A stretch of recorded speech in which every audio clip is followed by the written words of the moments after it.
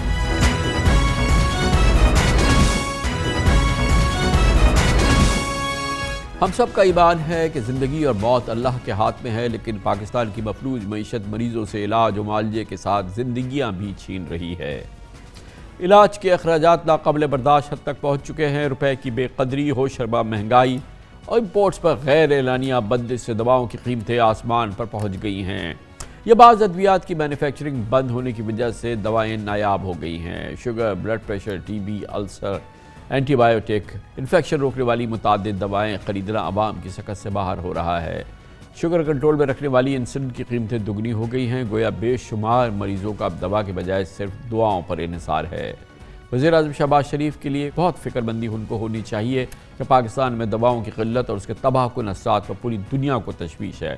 Writers, financial Times, daily ٹیلی graph ملک پاکستان میں صحت عامہ کے بحران کو شہ سرخیوں میں پیش کر رہے ہیں۔ عالمی میڈیا پاکستان میں انسولین کی عدم دستیابی اور ادویات کی قیمتوں میں اندھوناک اضافے کی وجہ سے اموات میں اضافے کا نقشہ کھینچ رہا ہے۔